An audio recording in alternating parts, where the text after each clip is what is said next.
హల్లెలూయా,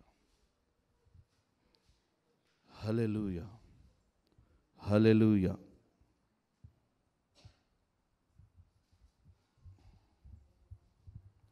హల్లెలూయా, హల్లెలూయా, హల్లెలూయా. పోయింది. హల్లెలూయా, హల్లెలూయా. చెక్. హల్లెలూయా.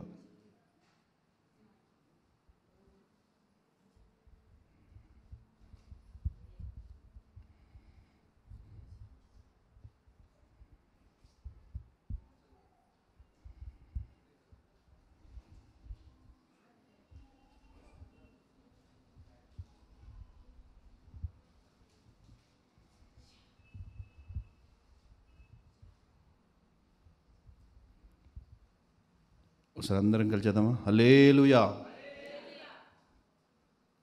బిగ్గరగా చెప్దాం. హల్లెలూయా, హల్లెలూయా. బయటికి కొంచెం పెంచు.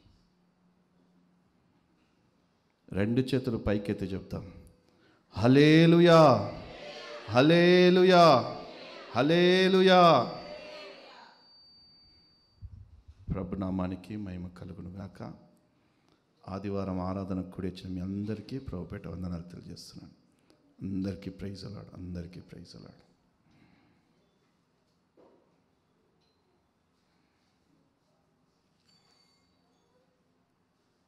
లేవికాండము 26వ అధ్యాయము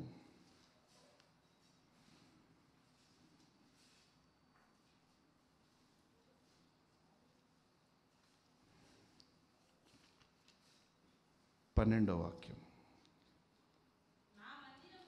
నా మందిరమును మీ మధ్య ఉంచెదను, మీ యందు నా మనస్సు అసహ్యపడదు.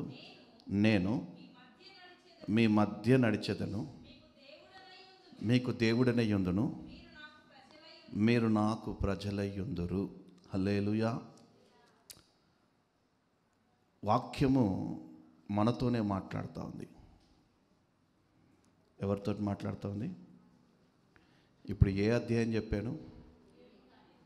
పురుషుల వైపు చెప్పాలి. ఏ అధ్యాయము? వెనకాల ఉన్నది చెప్పండి. ఏ అధ్యాయము? లేవికాండము. వెనకాలలు మాత్రం చెప్పండి. ఏ కాండము? లేవికాండం 26. వెనకాలలు మాత్రం చదవండి ఆ మాటలు. నేను మీ మధ్య నడిచెదను, మీకు దేవుడిని యుందును, మీరు నాకు ప్రజలై యుందురు. హల్లెలూయా. ఎక్కడ నడుస్తానంటున్నాడు ఆయన? శక్తిగల దేవుడు మన మధ్యలో నడుస్తూ ఉంటే మనం ఎంత భయభక్తులతో ఉండాలా? అవునా కదా?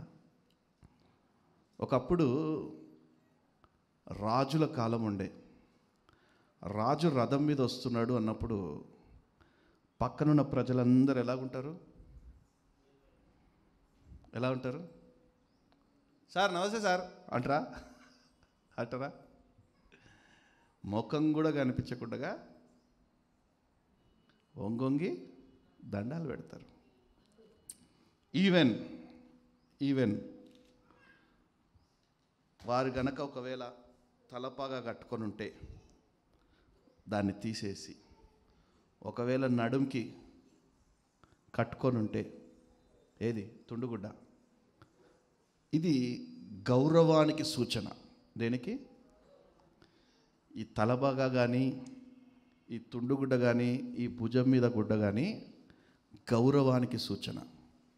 అర్థమైందా? ఒకవేళ తలబాగా కట్టుకొని ఉంటే, రాజు వస్తున్నాడు అంటే తలబాగా తీసి సంకల పెట్టుకొని, అవునా కదా? చూశారా లేదా మీరు? ఓకే. నడుంకి కనుక గుడ్డ కట్టుకుంటే నడుంది వెంటనే ఇప్పేసి సంకల పెట్టుకొని, ఒకవేళ భుజం కనుక వేసుకొని ఉంటే భుజం మీద తీసి సంకలు పెట్టుకొని, ఈ గౌరవానికి సూచనగా ఉన్నది. రాజు ముందు మాకే గౌరవం లేదు. ఏం లేదు?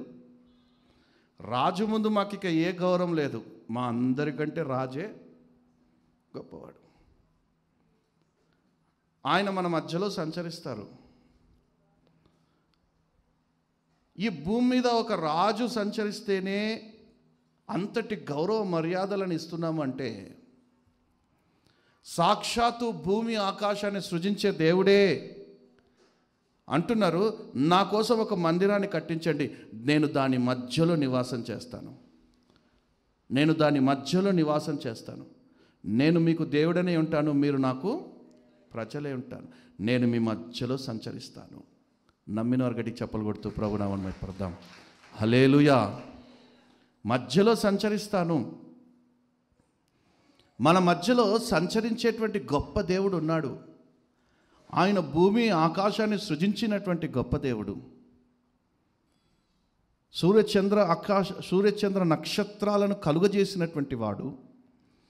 అంత గొప్ప దేవుని ఎదుట మనం ఎలాగుండాలి? అర్థమైందా? అంత గొప్ప దేవుని ఎదుట మనం ఎలాగుండాలి? ఆరాధన సమయంలో ఇష్టం వచ్చినట్టు ఉండాలా? మనం వచ్చేది ఎందుకు? ఇంత గొప్ప దేవుడిని ఆరాధించుకోవడానికి వచ్చాం. సినిమా టికెట్లు దొరకక ఇక్కడికి వచ్చామా? భార్య తొందర పెడితే వచ్చారా? భర్త తొందర పెడితే వచ్చారా? చెప్పాలి. అట్లా కొన్ని ముఖాలు నాకు కనిపిస్తున్నాయి. ఇవాళ నువ్వు రాకపోవాలి, పొద్దున్న లేచి రెడీ అయ్యి అన్నకు చెప్తా ఈసారి మాట వింటాడు. ఏదో బ్లాక్మెయిల్ చేసి తెచ్చిన వాళ్ళు కొందరు ఉన్నారు, బ్రతిమలాడి బామాడి తెచ్చిన వాళ్ళు కొందరు ఉన్నారు, ఇష్టపూర్వకంగా వచ్చిన వారు కొందరు ఉన్నారు. ఆదివారం ఆరాధన తల్లిగారి ఇంటికి వెళ్తే ఎంత బాగుంటుందో అన్న ఆదివారమే చర్చ్, ఆదివారమే మందిరం పెడతాడు. తల్లిగారింటి పోయి 2 రోజులు హ్యాపీగా శనివారం ఆదివారం రెస్ట్ తీసుకుందామంటే ఆదివారం కనిపించకపోతే సాయంత్రం కల్లా ఫోన్ చేస్తాడు. ఆదివారం ఏంటమ్మా రాలేదంటాడు. పుసుక్కుమని అమ్మగారింట్లో ఉన్నాను, ఫంక్షన్కి వెళ్ళాను అన్నా అనుకో, నా బతుకు ఫస్ట్ స్టార్టే. కాబట్టి అన్నకి కనిపించాలని వచ్చిన వారు కొందరున్నారు. ఒక విశ్వాసి ఎన్నడైతే తన మనపూర్వకంగా సంఘములో దేవుడు సంచరిస్తూ ఉంటారు, శక్తిగల దేవుని దగ్గరికి వెళ్ళి మనం ఆయన ఆరాధిద్దాము, ఆయన్ని మనసారా కొనియాడదాము, ఆయనతో ముచ్చటిద్దాము. ఆయన నాతో మాట్లాడుతుంటే ఆ మాటల చేత పులకరించిపోయి పరవశించిపోయి పరవళ్ళు త్రొక్కుతూ ఆనందిద్దాం ఆయనతోటి అని వచ్చేవారు కొందరు ఉంటారు కదండి. ఆయన సన్నిధికి ఎవరైతే ఆనందించడానికి, ఆయనతో కలిసి మాట్లాడడానికి, ఆయనతో కలిసి ఆనందించడానికి ఎవరైతే వస్తారో వారి జీవితాలు వికసిస్తాయి. వారి యొక్క జీవితాల్లో మార్పు కనిపిస్తుంది. ఇటువంటి తలంపు లేకుండా వేరే తలంపులు పెట్టుకొని దేవుని మందిరానికి నువ్వు 10 సంవత్సరాలు రా, 20 సంవత్సరాలు రా, 30 సంవత్సరాలు రా, ఏమాత్రం కూడా నీలో మార్పు ఉండదు. దేవుడు కోరుకునేది ఏంటంటే మార్పు. సంఘములో మార్పు కోరుకుంటా ఉన్నాడు, సంఘ విశ్వాసులలో మార్పు కోరుకుంటా ఉన్నాడు. ఈ మార్పు నువ్వు గనక మారకపోతే ఎంతకాలం నువ్వు భక్తి జీవితంలో కొనసాగిస్తున్నా కూడా వ్యర్థమే. నీలో వాక్యానుసారమైనటువంటి మార్పు కనుక కలగకపోతే ఎంత భక్తి జీవితం కొనసాగిస్తున్నా కూడా వ్యర్థమే. నేను అంటాను, అన్నా భక్తి పర్రాలే, దేవుని సన్నిధికి వచ్చి ఆరాధించింది, దేవుని సన్నిధికి వచ్చి మనవులు కోరుకుంది. దేవుడు ఆ మనవులన్నీ తీర్చాడు, తనని పంపించాడు. తన కుమారుడు కూడా దేవుని సన్నిధిలోనే ఉండాలని కోరుకుంది. తనకంటే ఎక్కువ భక్తిపరునిగా చేసింది, ప్రవక్తగా చేసింది, రాజులనే అభిషేకించేటట్టుగా చేసింది. నేను అంటాను, మీ పిల్లలు రేపొద్దున ఎలా మారిపోతూ ఉన్నారు? అర్థమైందా? మీరు వచ్చి భక్తి జీవితం చేస్తున్నారు పర్లేదు, మీ పిల్లలు ఎలా మారిపోతూ ఉన్నారు? ఆదివారం సినిమా థియేటర్లకు వెళ్ళాలుగా మారబోతూ ఉన్నారా? లేకపోతే ఆదివారం ఆరాధన రోజు రాకుండా సినిమా టీవీల ముందు కూర్చునే వారుగా మారబోతూ ఉన్నారా? లేకపోతే క్రికెట్ ఆడేవాళ్ళుగా మారబోతా ఉన్నారా, లేకపోతే ఫ్రెండ్స్తో తిరిగేవారిగా మారబోతా ఉన్నారా నీ పిల్లలు? ఎలా ఉన్నారు నీ పిల్లలు? ఒక్కసారి పరీక్షించుకున్నావా? శక్తిగల దేవుని సన్నిధిలో సంచరిస్తున్నటువంటి దేవుని దగ్గరికి నీ పిల్లల్ని తీసుకొచ్చి, ప్రభువా నా పిల్లల్ని నీ సన్నిధికి తీసుకొచ్చాను నాయన, వారి బాగోతులు నీ చేతికి అప్పచెప్తున్నాను నాయన అనేవారు ఉన్నారా? ఉన్నారు. ఎప్పుడంటే చేతులు కాలేక పిల్లల భవిష్యత్ అంతా సర్వనాశనం అయిపోయిన తర్వాత, వాడు లోకం మాలిన్యాలకు అలవాటు పడిపోయిన తర్వాత తల్లిదండ్రులు వచ్చి, ప్రభువా నా పిల్లల్ని సన్నిధి ఎదగాలి ప్రభువా అన్న. పెద్దోడు మాట వింటలేడన్నా, చిన్నోడు మాట వింటలేదన్నా, కూతురు మాట వింటలేదన్నా. అందుకే నా దేవుడు అంటాడు, బాలుడు నడవలసిన త్రోవను వాడికి నేర్పుము, పెద్దవాడయ్యాక వాడు అందులో నుంచి. సింపుల్. ఒకవేళ బాలుడు నడవలసినటువంటి త్రోవని తల్లిదండ్రులు కనుక నేర్పకపోతే తప్పు మీదే అవుతుంది. ఆ దోషారోపణ మీ మీద, మీ తలల మీద ఉండిపోతుంది, తల్లిదండ్రుల తలల మీద ఉండిపోతుంది. జాగ్రత్త జాగ్రత్త జాగ్రత్త.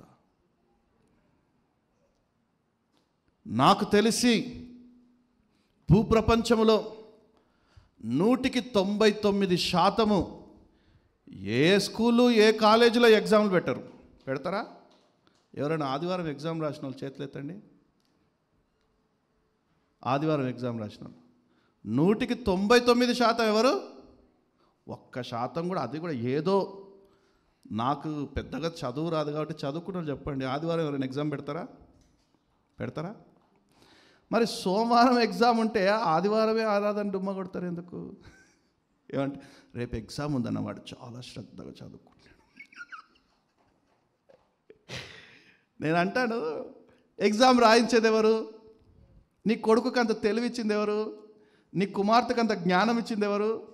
అసలు 1వ తరగతి నుంచి 10వ తరగతి, 11th 12th ఇంటర్ డిగ్రీ దాకా తీసుకెళ్ళింది ఎవరు? మరి ఆయన సన్నిధికి వచ్చి కదా నువ్వు విలువించుకోవాలా. వాడినేమో ఇంట్లో పెడతావు, ఆమెనేమో ఇంట్లో పెడతావు, నువ్వు వచ్చిడా? నువ్వు ఏది నేర్పిస్తే నీ పిల్లలు అదే నేర్చుకుంటారు. నువ్వు ఏది బోధిస్తే నీ పిల్లలు అదే. ఎక్స్ట్రా దేవుడు బోధిస్తాడు. ఏం బోధిస్తాడంటే, నువ్వు దేవుని సన్నిధికి వచ్చి పిల్లల్ని కూడా తీసుకొచ్చి ఆయన పాదాల సన్నిధి దగ్గర, ఆయన పాదాల దగ్గర కనుక నీ పిల్లని పెట్టాయంటే, నీ పిల్లలకి నేను ఉపదేశిస్తాను. దేవుడే అంటారు, నీ పిల్లలకి నేను ఉపదేశిస్తాను, వారి జీవితంలో అధిక విశ్రాంతి కలుగుతుంది. యెషయా గ్రంథం 54:12 అమ్మ.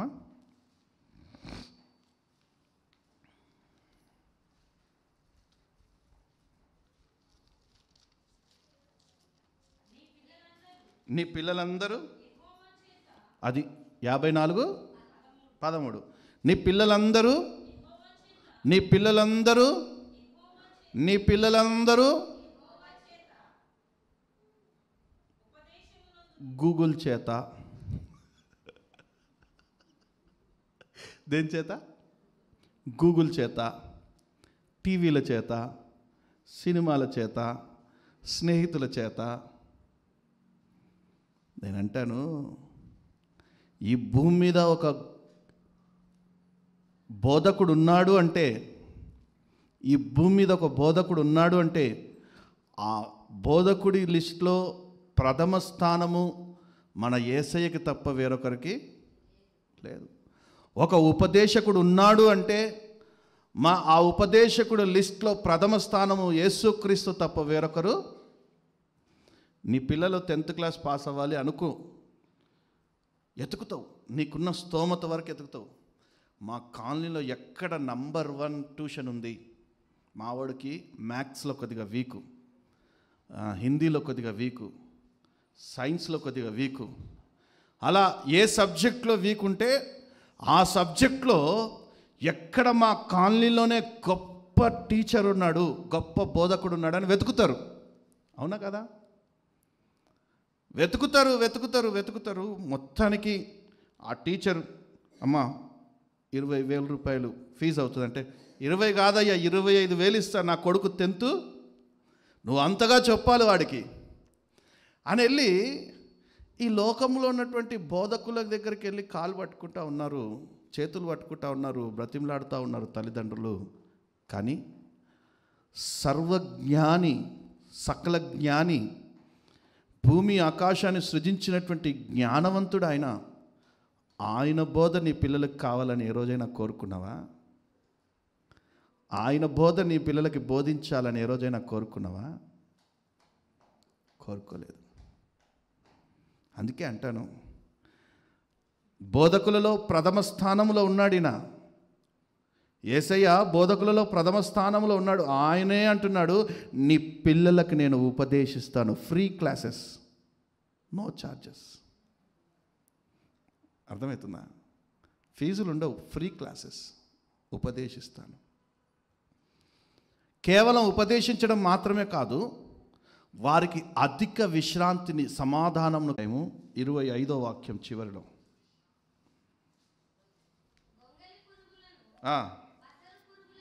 గొంగలి పురుగులను, పసర పురుగులను, చీడ పురుగులను అను నా మహాసైన్యము. అదే 25, 26 వాక్యాలు, 26, 27 వాక్యాలు. నా జనులు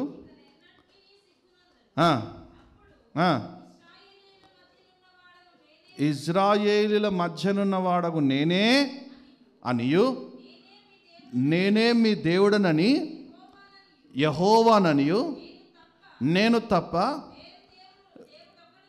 వేరొక్క దేవుడు లేడని మీరు తెలుసుకునేటట్టుగా మీ పంట పొలాలను ఏవైతే చీడ పురుగులు నాశనం చేసాయో, ఏవైతే మీకు రావలసినటువంటి రాబడిని నాశనం చేసాయో, అవి మరలా నేను మీకు ఇస్తాను.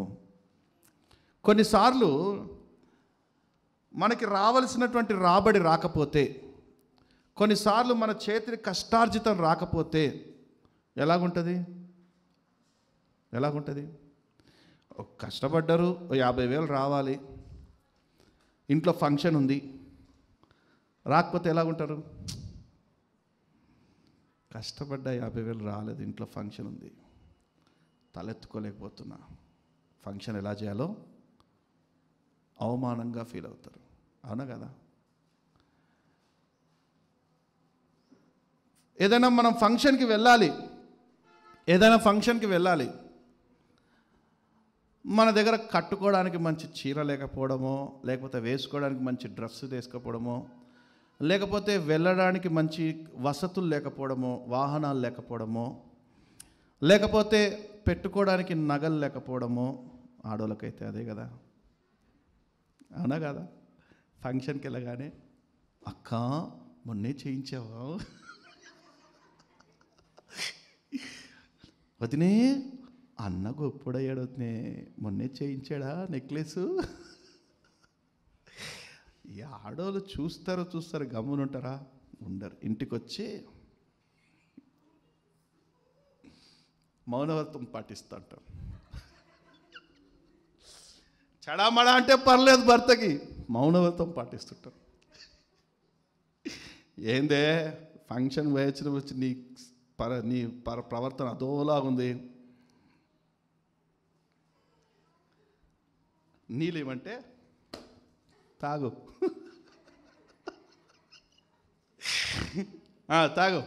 తాగు. ఏందే, ఏమైందే, అన్నం పెట్టు అంటే తిను అని ప్లేట్ ముందు ఎత్తేస్తారు. మెల్లిగా అడుగుతే కానీ చెప్పరు. మా అన్న మా వదినకి కొత్త నెక్లెస్ చేయించాడు. అమ్మ వచ్చిందిరా నాకు 30 అనుకుంటాడు, అనుకుంటాడు.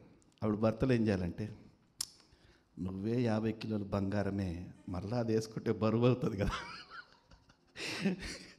అందుకే చేయించలేదే అనాలి. ఈ భర్తలు ఇట్లా అనరు. వాళ్ళకు ఉంది, చేసుకున్నారు, మన దగ్గర లేవు, అందుకే మా అమ్మోళ్ళు లేనోడికి ఇచ్చి కట్టబెట్టారు. డైలాగులు వస్తాయా రావా? వస్తాయి. నా దేవుని ఆశ్రయించండి.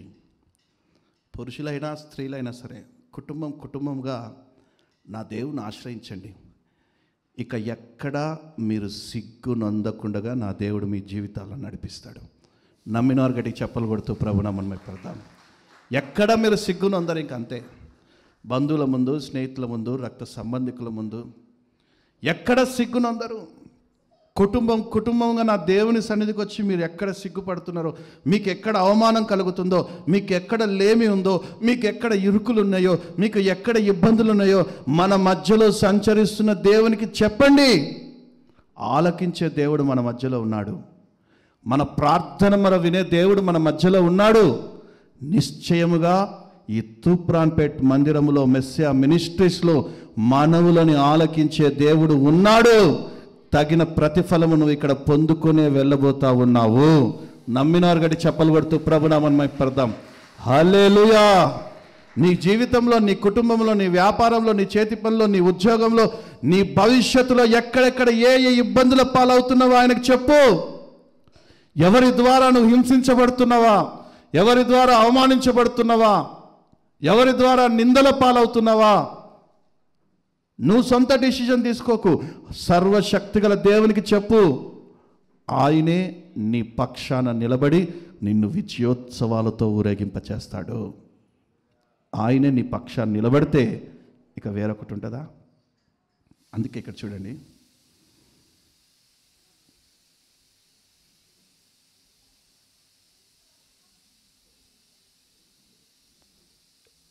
యోవేల్ గ్రంథంలోనే 2వ అధ్యాయం 26వ వాక్యము తమిళ్లో పడింగనా? நீங்கள் సంపూర్ణంగా తిని తృప్తి పొంది మిమ్మల్ని అతిశయముగా నడిపించుకొని తీసుకొని వచ్చిన మీ దేవుణ్ణి, హల్లెలూయా, ఆ దేవుని స్తుతించండి. అర్థమవుతుందా? మిమ్మల్ని సమృద్ధిని కలుగజేసి అద్భుతంగా నడిపించుకొని తీసుకొచ్చిన ఆ దేవుని స్తుతించండి. ఒకరు ఇక్కడ రండి.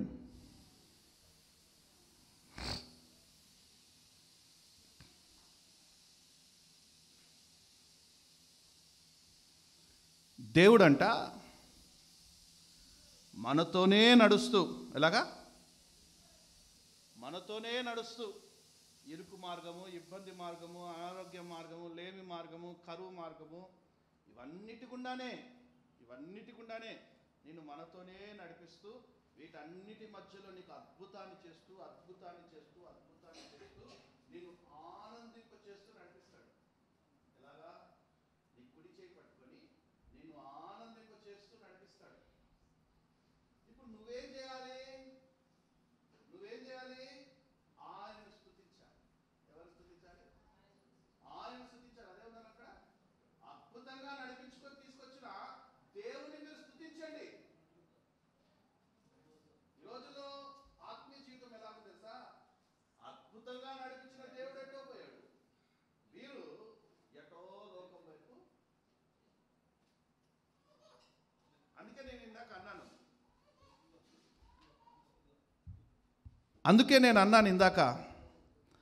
మిమ్మల్ని ఇంతవరకు నడిపించిన దేవుని మీరు స్తుతించండి. తల్లి గర్భముల నుండి ఏమీ లేకుండా దిగంబరులుగా వచ్చాం మనం. ఈరోజు కాస్తో కూస్తో ఉంది అంటే దేవుని కృప కాదా? కాస్తో కూస్తో ఆరోగ్యం ఉందంటే దేవుని కృప కాదా? సమృద్ధి కలిగి ఉన్నామంటే దేవుని కృప కాదా? 3 పూటలు కడుపు నిండా భోంచేస్తున్నామంటే దేవుని కృప కాదా? ఈ రోజుల్లో 3 పూటలు భోజనం లేదు అనేటోళ్ళు చేతులు ఎత్తండి. అన్న మా ఇంట్లో 3 పూటలు భోజనం లేదన్నా, మేము కరువులో ఉన్నామన్నా, దీన దరిద్రపు స్థితిలో ఉన్నామన్నా అనేటోళ్ళు చేతులు ఎత్తండి. గొంతెమ్మ కోరికలు తీర్చుకోవడానికి మా దగ్గర లేదన్నా అని అంటే ఎత్తుతాం. కానీ ఆ రోజు యాకోబు అడిగింది దేవుని ఒకటే, కట్టుకోవడానికి వస్త్రమును, తినుటకు ఆహారమును ఇస్తే నీవు నా దేవుడవై ఉంటావు. What a wonderful God! ఎంత గొప్ప దేవుడు మనం ఆరాధిస్తున్నటువంటి దేవుడు. మన ఎక్స్ట్రా కోరికలు తీర్చుకోవడానికి మనం కొన్నిసార్లు అప్పులు చేస్తూ ఉంటాం. ఎక్స్ట్రా ఈ దేవుని ఆరాధించకుండా పక్కకి తప్పిపోయి సమస్యల వలయాల్లో పడిపోయి చిక్కబడిపోయి వేటగాడు వేసిన ఉరిలో త్వరగా చిక్కబడిపోయి అక్కడి నుండి తప్పించుకోలేక ఈ దేవుని దగ్గరికి రాలేక అటు ఉండలేక చిక్కబడిపోయి కొట్టుమిట్టాడుతున్నటువంటి ప్రజలు కూడా ఉంటారు. అందుకే ఆయన అంటాడు, నిన్ను ఇంత అద్భుతంగా నడిపిస్తున్నటువంటి నీతో నడిచినటువంటి దేవుని నువ్వు స్తుతించాలి. ఆయన్ని కాకపోతే ఎవరిని స్తుతిస్తావు? కొన్నిసార్లు దేవుని మందిరానికే వస్తారు, స్తుతించరు. కళ్ళు మూసుకొని ఆరాధించండి అంటే ఏదో షేమ్గా ఫీల్ అవుతారు. ఎలాగా? ఏదో అవమానంగా ఫీల్ అవుతారు. వీళ్ళ ఆస్తంతా అడిగినట్టే.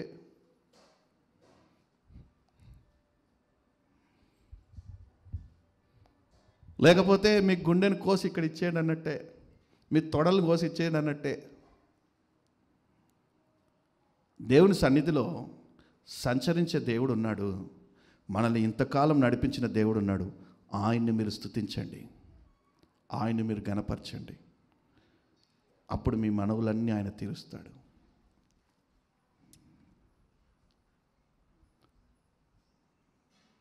దావీదు అంటున్నాడు, నిత్యము నేను దేవుని స్తుతిస్తాను, ఆయన స్తుతిగానం ఎల్లప్పుడూ నా నోట ఉంటుంది. నేనెల్లప్పుడూ యెహోవాను సన్నుతించెదన్, నిత్యము ఆయన కీర్తి నా నోట నుండున్. అంతా నా మేలుకే ఆరాధన యేసుకే, అంతా నా మంచికే తన చిత్తమునకు తల వంచితే, తన చిత్తమునకు తల వంచితే. పాట పాడతాం, దాని అర్థం తెలియదు. పాట పాడతాం, దాని అర్థం తెలియదు. అర్థం తెలుసుకున్న రోజు నీ బ్రతుకు మారిపోతుంది. దేవుని వాక్యానికి ఉన్నటువంటి అర్థం తెలుసుకున్న రోజు నీ జీవితం మారిపోతుంది. కీర్తన గ్రంథము 84వ అధ్యాయం 10వ వాక్యం.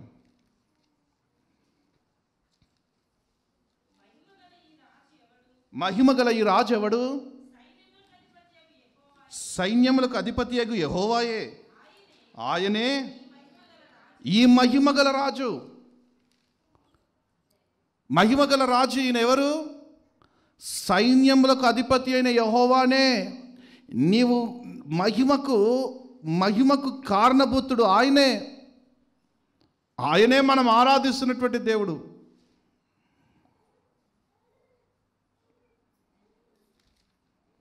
శక్తిగల దేవుడు, ఉన్నతమైన దేవుడు. 10వ వాక్యం చదమ్మ ఒకసారి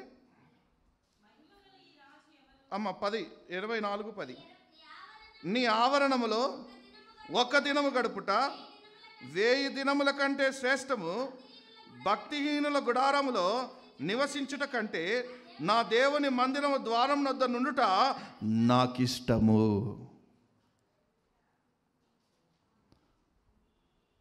ఆదివారం ఆరాధన కొట్టి డుమ్మా కొట్టి అన్న గుట్టకాడ యాటకొస్తున్నాడు, లేకపోతే అక్క పిలిచింది ఈరోజు బిర్యానీ వండి పెడతానింది, లేకపోతే ఫ్యామిలీ గెట్ టుగెదర్ ఆదివారం చేసుకుంటున్నాం మేము.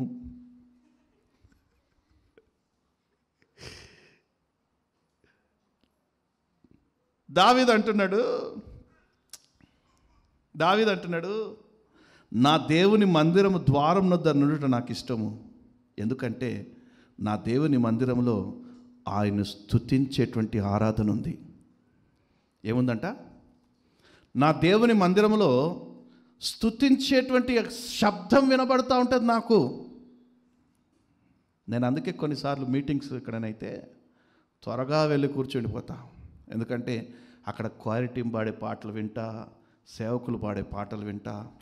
స్తుతి ఎల్లప్పుడూ నా చెవిలో పడుతూ ఉంటుంది. దేవుని స్తుతి, దేవుని ప్రజలు ఎలా స్తుతిస్తూ ఉన్నారో ఎల్లప్పుడూ నా చెవిలో పడుతూ ఉంటుంది. దాని ద్వారా నా ప్రాణాత్మ దేహంలో మరింతగా బలపరచబడుతూ ఉంటుంది. నేను ఏ రోజైతే మీటింగ్కి త్వరగా వెళ్తానో ఆ రోజు నా సబ్జెక్ట్ డిఫరెంట్గా ఉంటుంది అక్కడ. అందుకే త్వరగా వెళ్తా. అదొక టెక్నిక్ తెలుసుకున్నా నేను. అదొక టెక్నిక్, అదొక రహస్యం తెలుసుకున్నాను నేను. దావీదు అదే అంటున్నాడు, మందిరంలోకి వచ్చి కూర్చునే స్థలం కూడా లేకపోయినా పర్లేదు, మందిర ద్వారం వద్ద నిలబడితే చాలు. ఎక్కడంట? నీ మందిర గడప దగ్గర ఉంటే చాలయ్యా, నా బ్రతుకు మారిపోతుంది. ఎందుకంటే నీ మందిరంలో నుండి నాకు స్తుతిగానాలు వినబడతా ఉంటాయి. అదే అన్యజనుల ఇళ్ళకి నేను వెళ్తే,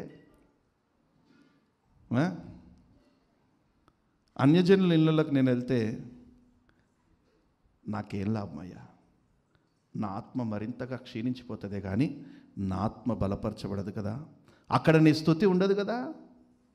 ఉంటుందా? ఆదివారం రోజు బంధువుల దగ్గర, స్నేహితుల దగ్గర, రక్త సంబంధాల దగ్గర వెళ్తారు, అక్కడ స్తుతి ఉంటుందా? స్తుతి లేని చోట నీకేం పనయ్యా? స్తుతి లేని చోట నీకేం పనమ్మా? స్తుతిస్తూ ఉండాలా, అక్కడ స్తుతులు చెల్లిస్తూ ఉండాలా.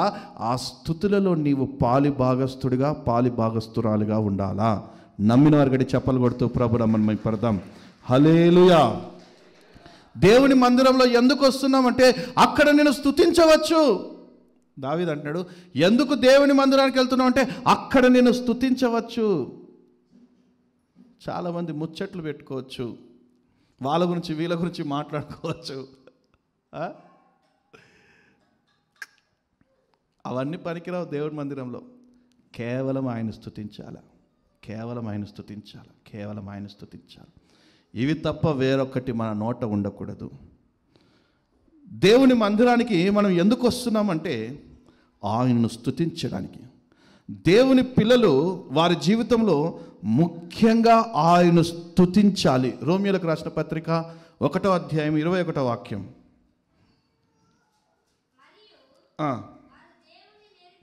వారు దేవుణ్ణి ఎరిగియు దేవుణ్ణి ఎందరు ఎరిగినారు? ఎందరు ఎరిగారు దేవుణ్ణి? చేతులెత్తండి. అందరూ దేవుణ్ణి ఎరిగినోలే. ఏందో నాకు కొత్తగా అడుగుతాను.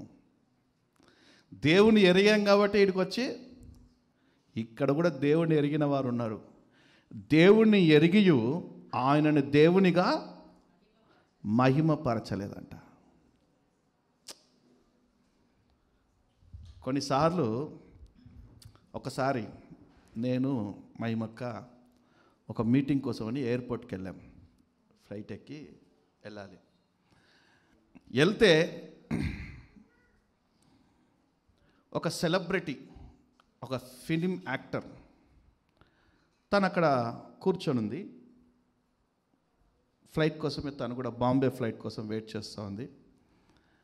మేము కూడా కూర్చున్నాం. తనని చూసిన ప్రతివారు, ఎవరిని? తనని చూసిన ప్రతివారు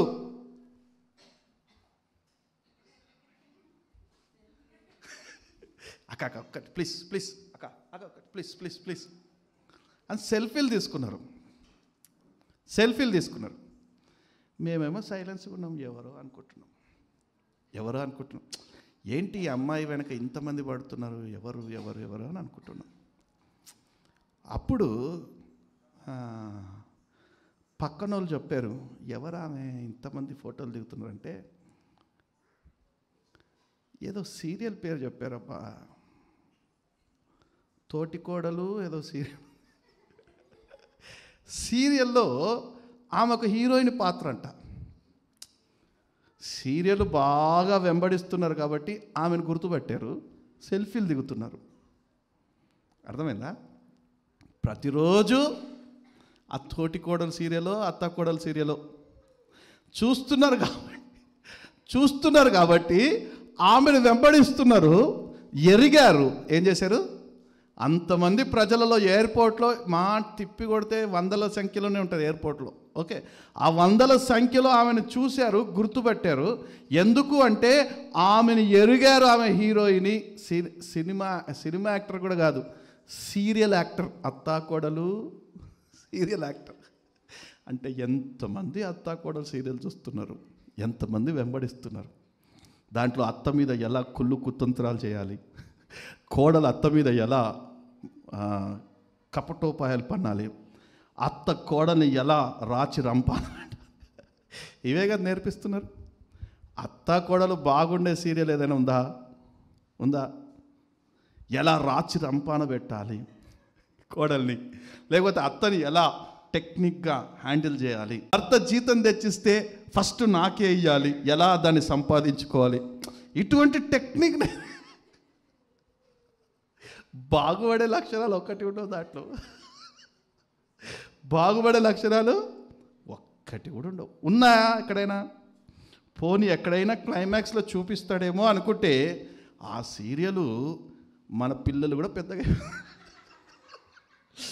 మన పిల్లలు పెద్దగా అయిపోయి, మన పిల్లలకు పెళ్ళిళ్ళు అయిపోయి, వాళ్ళకి అత్త వాళ్ళు వచ్చి వాళ్ళు కొట్లాడుకొని వాళ్ళు కూడా చూసి వాళ్ళు కూడా జుట్టు ఎంటుకలు వీక్కునేటట్టుగా చేసిన తర్వాత, గొడవలన్నీ అయిపోయిన తర్వాత లాస్ట్లో క్లైమాక్స్లో అందరూ కలుసుకున్నట్టుగా, ఎప్పటికో 15-20 సంవత్సరాలకి అందరూ కలుసుకున్నట్టుగా చూపిస్తారు ఈ సీరియల్. అప్పటి లోపల సర్వనాశనం అయిపోయే జీవితాలన్నీ సర్వనాశనం. సీరియల్ హీరోయిన్ వెంబడిస్తున్నటువంటి జీవితాలన్నీ సర్వనాశనం అయిపోతాయి. అర్థమైందా? దేవుణ్ణి ఎరిగియు ఆయన దేవునిగా మహిమపరచలేకపోతున్నారు. దౌర్భాగ్యపు స్థితి ఇది. అర్థమైందా? కృతజ్ఞతాస్తుతులు చెల్లింపను లేదు, తమ వాదముల యందు వ్యర్థులైరి. దేవుని మందిరానికే వస్తాం, విచ్చలవిడి ప్రవర్తన, ఇంకా ఈ దేవునిగా అంగీకరించని వ్యర్థ హృదయాలు ఉన్నాయి ఇక్కడ. నా దేవుడు అంటున్నాడు, ఇంకా దేవునిగా ఆరాధించని వ్యర్థ హృదయాలు ఉన్నాయి. మారాల, ఆ వ్యర్థ హృదయాలు మారాల, ఆ కాఠిన్య హృదయాలు మారాల, ఆ రాతి హృదయాలు మారాల, ఈ దేవుని ఆరాధించే హృదయాలుగా మార్చబడాలా. నమ్మినారు గడి చెప్పలు కొడుతూ ప్రభునామం మైప్రదాం. హల్లెలూయా. తండ్రి మనసారా స్తుతించి ఆరాధిస్తుంటాడు, కొడుకు లేకపోతే బయట పోయి కూర్చుంటాడు. దేవుడని తెలిసే వస్తారు, కానీ ఈ దేవుని ఆరాధించరు. దేవుడని తెలిసే వస్తారు, ఈ దేవుని మహిమపరచరు. వాక్యం అవుతా ఉంటే ఏదో వీళ్ళకి ఏదో స్పెషల్ పనులు కాలేమని చెప్పాడన్నట్టే తిరుగుతుంటారు, చెప్పిన పని చేయరు. వేరేదో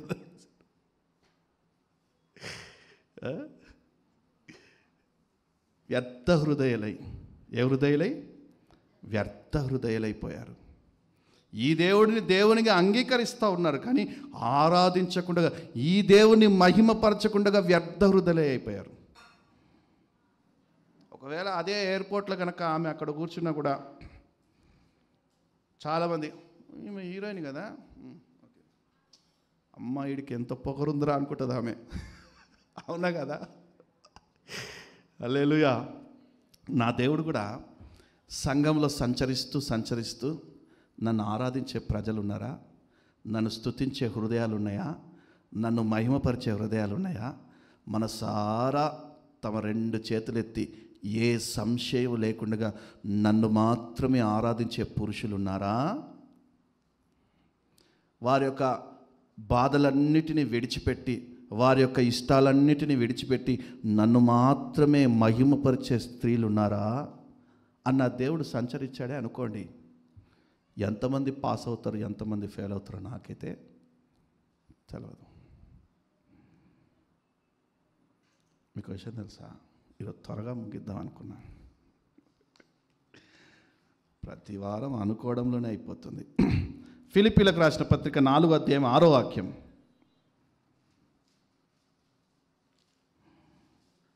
ఫిలిప్పీలకు రాసిన పత్రిక 4వ అధ్యాయం. దేనిని గూర్చియు చింతపడకుడి కానీ ప్రతి విషయంలోనూ, మాకు రాందే కదా అక్క మాకు రాందే అది కదా, చింతపడ్డమొచ్చు, ప్రార్థనా విజ్ఞాపనలు మాకు రావు. ఎంతమంది సమస్యల చేత చింతపడుతున్నారు? ఎంతమంది సమస్యల చేత చింతపడుతున్నారు? మీ చేతులు ఎత్తడానికి సిగ్గని నాకు తెలుసులే. ఇక్కడ ఉన్న ప్రతి ఒక్కరూ ఏదో ఒక సమస్య చేత చింతపడుతున్న వారే. చింతలేనివాడు ఒక్కడు కూడా లేడు. ఎంత ప్రార్థన విజ్ఞాపన చేస్తున్నావు? చింతిస్తున్న నీవు ఎంతవరకు ప్రార్థన విజ్ఞాపన చేస్తున్నావు? ఎంతవరకు ఈ గొప్ప దేవుడు నా సమస్యలు, నా చింతలను తీర్చే దేవుడని విశ్వసించి ఎరిగి ప్రార్థన చేస్తున్నారు? ఎంతమంది గుడ్డిలో మెల్లలాగా ప్రార్థన చేస్తున్నారు? ప్రతి విషయంలో చింతించకడి. ప్రతి విషయంలో ప్రార్థన విజ్ఞాపనముల చేత కృతజ్ఞతాపూర్వకంగా మీ విన్నపములు హల్లెలూయా దేవునికి తెలియజేయండి. స్తుతించే హృదయాలు ఆయనను ప్రార్థిస్తాయి. ఏం చేస్తాయి? స్తుతించే హృదయాలు ఆయన ప్రార్థిస్తాయి. ప్రార్థించే పెదవులు ఆయన స్తుతిస్తాయో లేదో నాకైతే తెలియదు, కానీ స్తుతించే హృదయాలు మాత్రం ఆయన ప్రార్థిస్తాయి. స్తుతించే హృదయాలు ఖచ్చితంగా ఆయన సన్నిధిని వెతుకుతాయి, ఆయన సన్నిధిని కనుగొంటాయి, ఆయన ఉనికిని గ్రహిస్తాయి, ఆయన సజీవుడనే ఉనికిని గ్రహిస్తాయి. ఆయన వస్త్రపు చెంగును తాకుతారు స్తుతించే హృదయాలు. దేవుని స్తుతించే హృదయము మాత్రం కాదు, వారి యొక్క ప్రార్థన మనవులని ఆలకించే దేవుడు. కొలస్సీలకు రాసిన పత్రిక 3వ అధ్యాయం 15వ వాక్యం.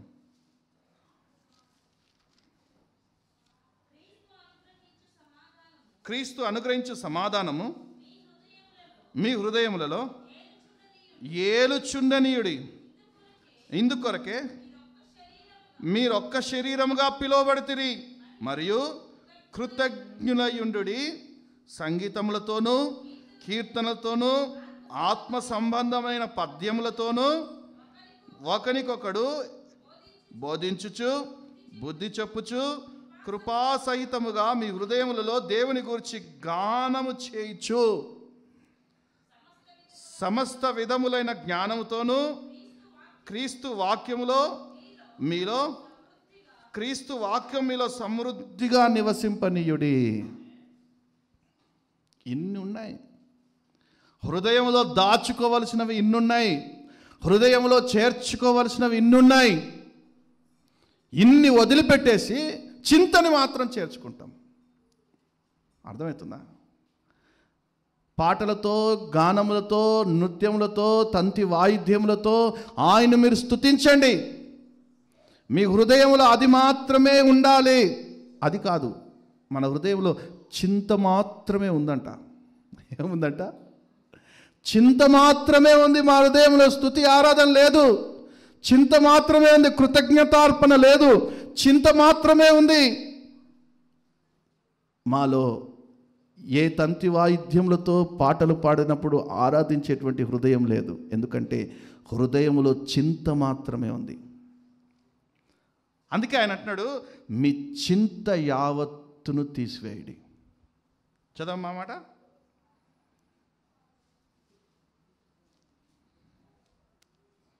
మూడు 15. క్రీస్తు అనుగ్రహించు సమాధానం మీ హృదయములలో ఏలుచుండనీయుడి. ఇందుకొరకే మీరు శరీరంగా పిలువబడ్డారు. అంటే మీ హృదయంలో చింత ఏలుబడి చేస్తూ ఉంది. ఆ చింతని తొలగించండి. క్రీస్తు అనుగ్రహించు సమాధానాన్ని ఏలనీయండి. ఒకరి హృదయంలో సమాధానము, స్తుతి, ఆరాధన, దేవుని సన్నిధి ఏలుబడి చేస్తూ ఉంటే ఇక ఈ హృదయంలో చింత ఉండడానికి వీల్లేదు. మనము స్తుతి ఆరాధనని, ప్రార్థనని, క్రీస్తులో ఉన్నటువంటి సంతోషాన్ని, గానములని, దేవుని యొక్క పాటలని మన హృదయంలో ఇంకా నింపుకోవటం లేదు. అందుకే మన హృదయంలో చింత ఏలుబడి చేస్తూ ఉంది, సంతోషం ఏలుబడి చేస్తలేదు. చింత ఏలుబడి చేస్తూ ఉంది. సమస్యలు, ఇరుకులు, ఇబ్బందులు, అనారోగ్యం, లేమి, కరువు, అప్పుల బాధలు, ఇవి నీ హృదయాన్ని ఏలుబడి చేస్తూ ఉంది. కానీ నా దేవుని సన్నిధిని హృదయంలో ఏలుబడి చేస్తలేదు. ఇప్పటికి కూడా క్రైస్తవ్యములను పిలిపించుకుంటూ ఇప్పటికి కూడా బాప్తిసం పొంది సంవత్సరాలు గతిస్తున్న పట్టుమని ఒక్క పాట నోటి నుండి రాదు. ఒక్క పాట రాదు. పాడదామన్న ఇంగిత జ్ఞానం కూడా ఉండదు. ఎందుకంటే వారి హృదయంలో చింత ఉంటుంది కాబట్టి పాట రాదు. దేవుడని తెలుసుకొని దేవుని ఆరాధించేటువంటి పెదవులు రావు. ఒకవేళ పాడినా 3-4 2-4 తగిడి తా ఉంటే తికిడి తీ. ఆ పాటలో ఉన్న మాధుర్యాన్ని ఎతికి పాడి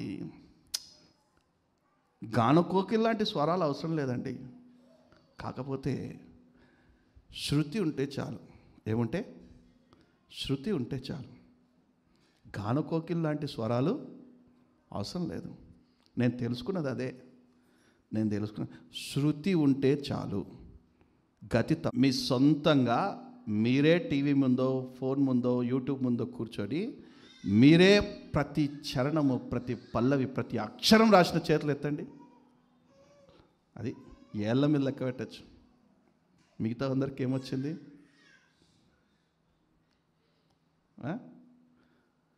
పాట ఎప్పుడు వస్తుంది తెలుసా? దేవుని స్తుతించే హృదయం ఎప్పుడు వస్తుంది తెలుసా?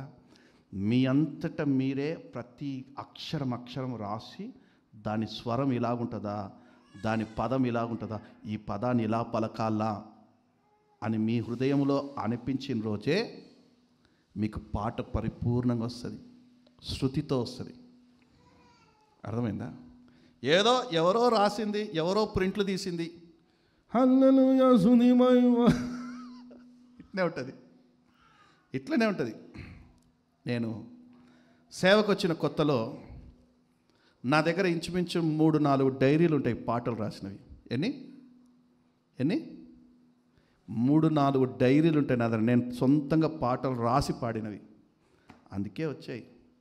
ఎవరో రాసినవి నువ్వు పాడు, ఎవరో పాడినవి నువ్వు పాడు, తప్పు లేదు. కానీ నీ సొంతంగా మరలా అది నీ అనుభవంలోకి రావాలి. అప్పుడే అది పండుతుంది. అప్పుడే ఆ పాట పండుతుంది. లేకపోతే శృతి, గతి అన్నీ తప్పుతాయి. చాలామందికి పాట పాడనగా నేను లేచి నిలబడే ధైర్యం ఎందుకుండదు తెలుసా? నేర్చుకోవడం ఎలా నేర్చుకుంటారంటే ఆనంద కీర్తనలను, మెస్సియా మినిస్ట్రీస్ కీర్తనలను చూసి నేర్చుకుంటారు, తర్వాత మర్చిపోతారు. నేను అందుకే చదువుకునే పిల్లలకు కూడా చెప్తా, ఎవరైతే బుక్కు మీద పెన్ను పెట్టి రాస్తారో వారి ఆలోచనలు స్థిరంగా ఉంటాయి, వారి జ్ఞాపక శక్తిలో అది నిలిచి ఉంటుంది. అర్థమవుతుందా? బయటోడు రాసింది నువ్వు చదివితే వ్యర్థము. నీవు రాసింది నీవే చదవాలి. నీవు రాసింది నీవే. నేను రాసుకున్న వాక్యం నేనే విత్తాలా. వేరే సేవకుడు రాసుకున్న వాక్యం తీసుకొచ్చి నేను చెప్పమంటే నాకు రాదు. మనం రాసుకున్న పాటలు మనమే పాడాలా. అలా అనుభవంలోకి వెళ్ళండి. టైం తీయండి. దేవుని కోసం టైం కేటాయించండి. పాటలు నేర్చుకునే విషయంలో టైం కేటాయించండి. వాక్యాన్ని బిట్టు రాయండి. బిట్టు వాక్యం రాయండి. నేను 1.5 గంటల మీకు వాక్యం విత్తుతా ఉంటే 1.5 గంటల సబ్జెక్ట్ మీ డైరీలో ఉండాలా. ఎంత? అక్కడక్కడ రిఫరెన్సులు కాదు, 1.5 గంటల సబ్జెక్ట్ మీ డైరీలో ఉండాలి. అప్పుడు చూడండి నెక్స్ట్ లెవెల్కి వెళ్ళిపోతారు మీరు. నిజమే, నెక్స్ట్ లెవెల్కి వెళ్ళిపోతారు. ఓన్లీ రిఫరెన్సులు రాసుకుంటే ఆ మధ్యలో ఉన్నటువంటి వివరణ ఏదైతే ఇస్తానో నేను అది మర్చిపోతారు. ఒక బిట్టుకి ఒక వచనానికి మధ్యలో నేను ఒక వివరణ ఇస్తా చూడండి, ఆ వివరణ కూడా నేను చెప్పినట్టే రాసుకోవాలా. ఇప్పుడు నేను చెప్పేది కూడా రాసుకోవాలా.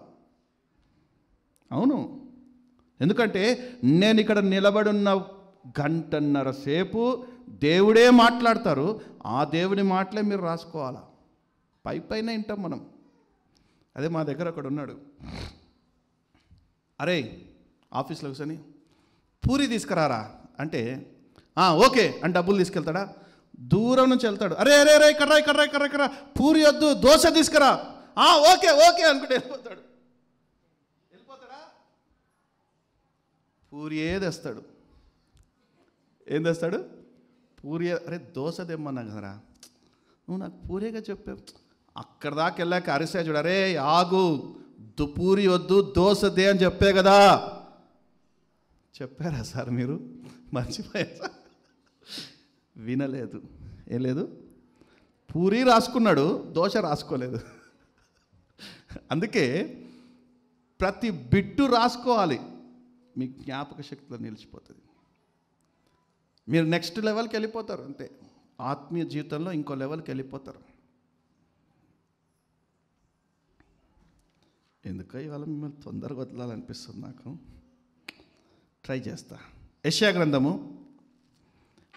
ఈ కార్యము చేయుదును, హల్లెలూయా, వారు ఎరుగని మార్గంలో నేను నడిపిస్తాను, చీకటి త్రోవలో నేను వారిని నడిపిస్తాను, వారిని విడువక ఈ కార్యాలు నేను జరిపిస్తాను. ఎంతవరకు అంటే మరణం వరకు, మరణ పర్యంతరం వరకు నేను వారిని నడిపిస్తాను. ఎరుగని మార్గంలో నడిపిస్తాను, తెలవని మార్గంలో నడిపిస్తాను. ఇజ్రాయెల్ ప్రజలంట 40 ఏండ్లు వారు ఎరుగని మార్గంలో నడిచారు. ఐగుప్తు దేశము తప్ప వారికి వేరొకటి తెలవదు, ఆ గోషేను తప్ప వారికి వేరొకటి తెలుసా? మరి వారు కనాను దేశానికి, పాలు తేనెలు ప్రవహించే దేశానికి వెళ్ళాలంటే ఎలా, హౌ? మోషేకు తెలుసా? మోషేకు కూడా తెలియదు. మరి అక్కడికి వెళ్ళాలంటే ఎలాగా? దేవుడు ఒక్క మాట అన్నాడు, నేను మిమ్మల్ని పాలు తేనెలు ప్రవహించే దేశానికి తీసుకెళ్తాను అన్నాడు, ఫినిష్. అక్కడ మీరు నన్ను ఆరాధిస్తారు అన్నారు, అంతే.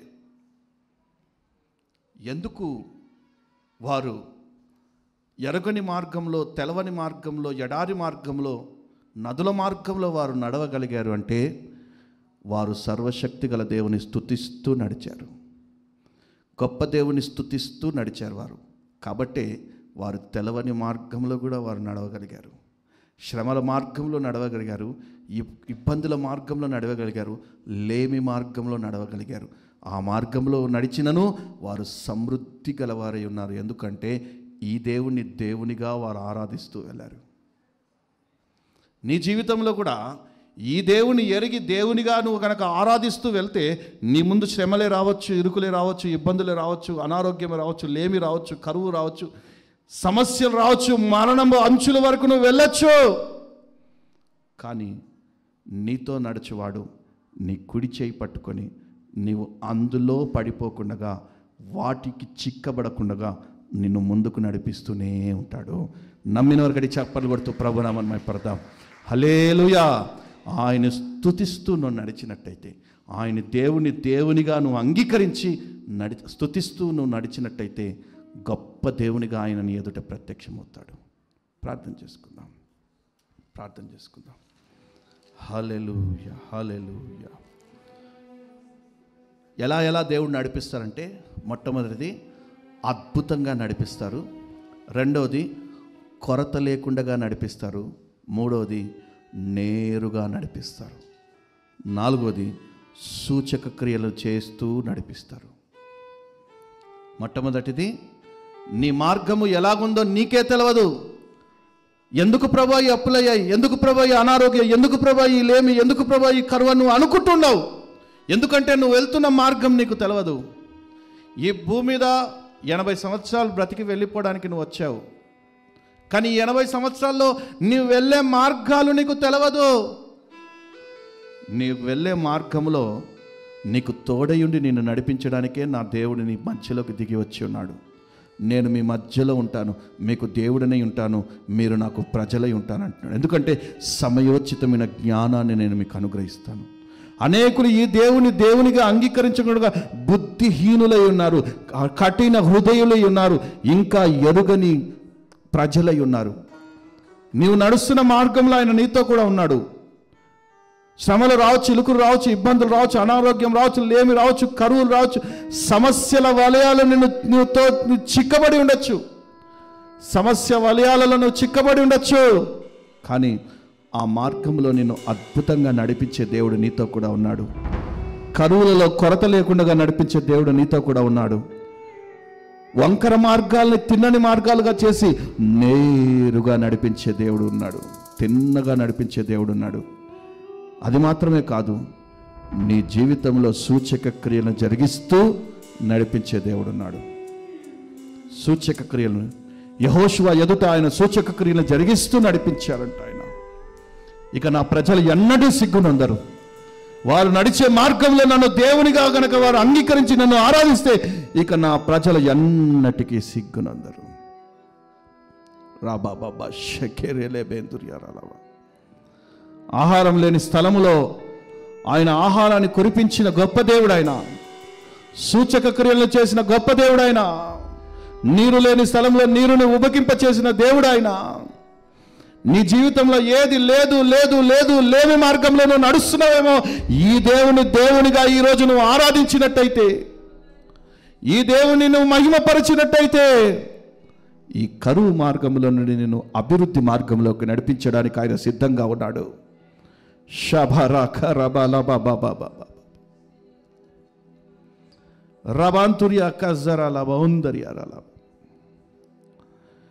ఎడారి త్రోవలో నీ నడచిన,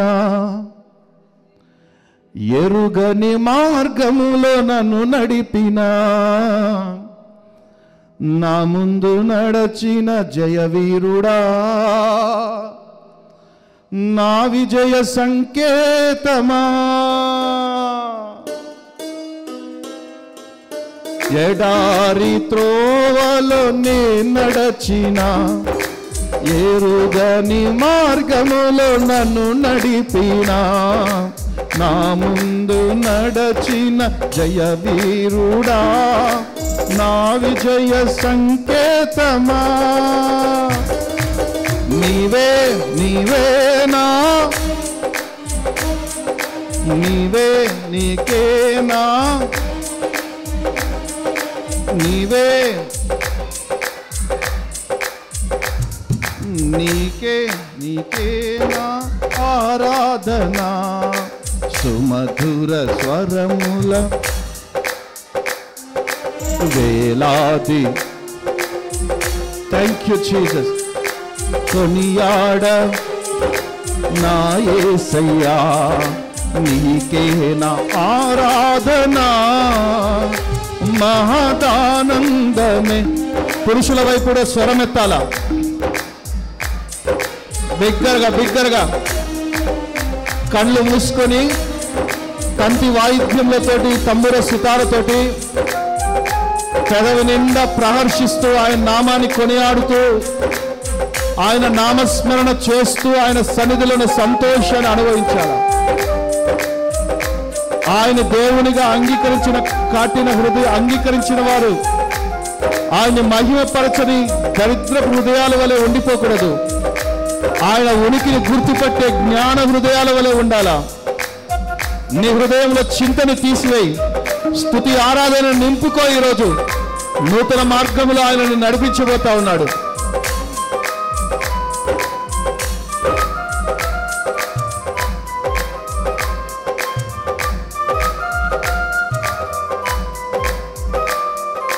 సంపూర్ణమైన నీ చిత్తమే, అనుకూలమైన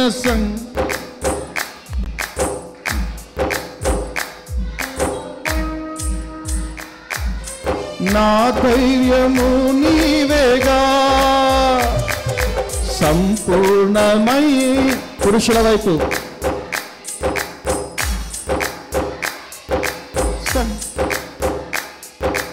జరిగించుచున్నావు నన్ను విడువక, నా ధైర్యము నీవేగా.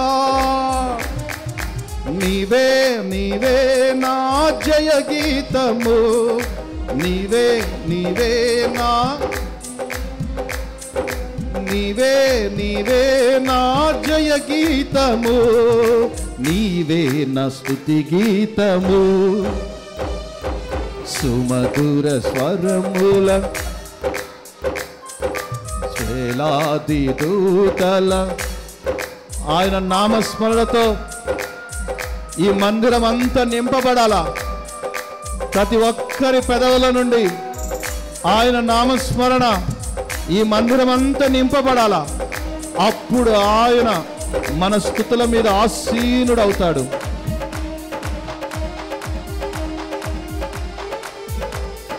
వేలాది దూతల్ని నీ మహిమను, తరంగపు పొంగులు నీ బలమును, పర్వత శ్రేణులు నీ కీర్తినే ప్రకటించుచున్నవేగా.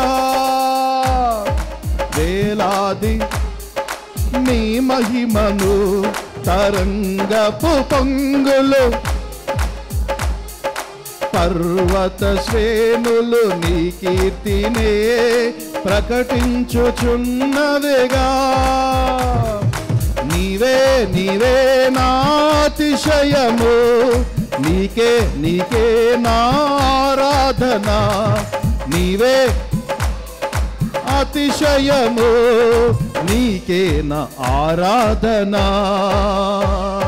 సుమధుర ఉత్సాహంగా స్నానాలతో, వేలాది కలములతో కొనియాడబడుచున్న నా యేసయ్యా, నీకే నా ఆరాధన. మహదానందమే నాలో పరవశమే, నిన్ను స్తుతించిన ప్రతి క్షణం. మహదానందమే నాలో పరవశమే, నిన్ను స్తుతించిన ప్రతి క్షణం. నిన్ను స్తుతించిన ప్రతి క్షణం, నిన్ను స్తుతించిన ప్రతి క్షణం. మహదానందమే నాలో పరవశమే, నిన్ను స్తుతించిన ప్రతి క్షణం. నిన్ను స్తుతించిన ప్రతి క్షణం. అదిగో ఆయన సన్నిధి, ఆయన సన్నిధి. రబాబాబాబా శకెరెలవేందర్యాల. నేను మీ మధ్యలో నివాసము చేస్తాను. నేను మీకు దేవుడనై ఉంటాను, మీరు నాకు ప్రజలై ఉంటారు. శబరబలబౌందర్యాలబాబా హుస్నోందర్యా కజరబలబలబౌందరలబా. నిన్ను స్తుతించిన ప్రతి క్షణం. ఆత్మ లేని వారికి పరిశుద్ధాత్మ అభిషేకం పొందుకో. ఆత్మ అభిషేకం, ఆత్మ అభిషేకం. నీ చింత యావత్తు తొలగిపోవునుగాక. నీ హృదయం నిండా ఆయన నామస్మరణ, నీ పెదవుల మీద ఆయన దయారసము. శకర బలబలవోందర్యాల.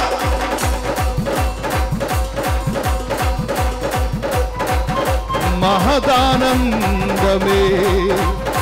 అన్య భాషల వరము లేని వారికి అన్య భాషల వరము కలుగునుగాక. అన్య భాషల వరము కలుగునుగాక. పొందుకో యేసునామములో. కడుపులో నూతన జల నదులు ప్రవహిస్తూ ఉన్నప్పుడే పొందుకో. మహదానందమే నాలో పరవశమే, నిన్ను స్తుతించిన ప్రతి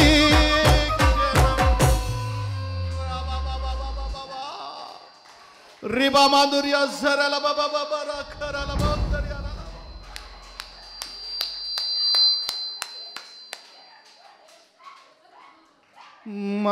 మహదానందమే నాలో పరవశమే, నిన్ను స్తుతించిన ప్రతి క్షణం. సుమధుర స్వరముల గానాలతో, వేలాది దూతల గలములతో కొనియాడబడుచున్న నా యేసయ్యా, నీకే నా ఆరాధన. స్తుతి ఆరాధన, ఆరాధన.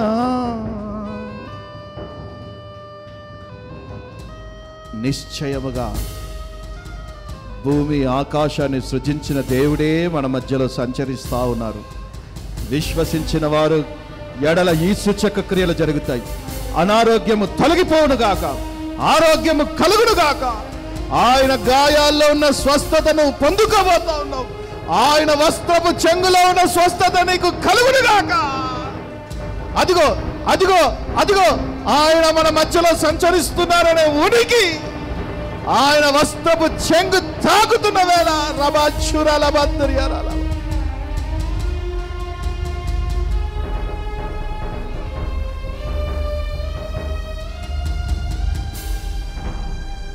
ఎడారి త్రోవలో నే నడచిన, ఎరుగని మార్గములో నన్ను నడిపినా, నా ముందు నడచిన జయవీరుడా. జయవీరుడు నీ ముందు నడుస్తే ఇక నా ప్రజలు ఎన్నటికీ సిగ్గునందరు.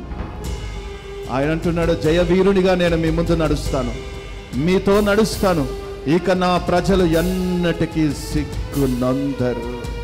రాబా బాబా షెకెరేలెవెందురియారా బాబా.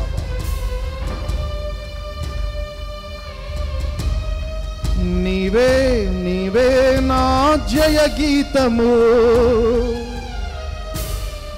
నీవే నీవే నా స్తుతి గీతము, నీవే నీవే నా జయ గీతము, నీవే నా స్తుతి గీతము,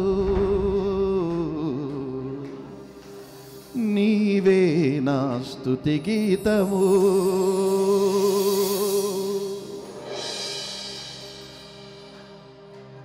నేనిచ్చు నీళ్లు త్రాగువాడు ఎన్నటికీ తప్పికొనడు.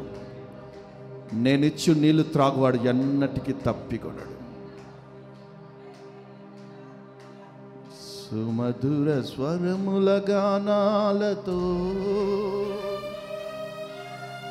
వేలాది దూతల గళములతో కొనియాడబడుచున్న నా యేసయ్యా, నీకే నా ఆరాధన.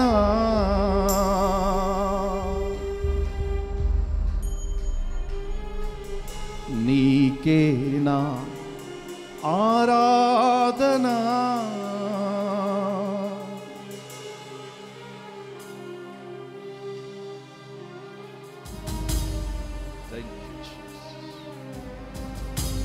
Thank you Jesus.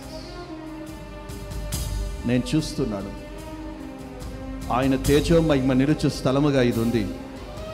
ఆయనపు వస్త్రపు చెంగు పైకప్పు మీద కప్పి ఉన్నాడు. ఆయన పర్ణశాల మన మధ్యలో దిగి వచ్చి ఉన్నది. ఆయన రెక్కల నీడలో మనల్ని కప్పి ఉన్నాడు, దాచి ఉన్నాడు, భద్రపరిచి ఉన్నాడు. మహదానందమే నాలో పరవశమే. Thank you Jesus.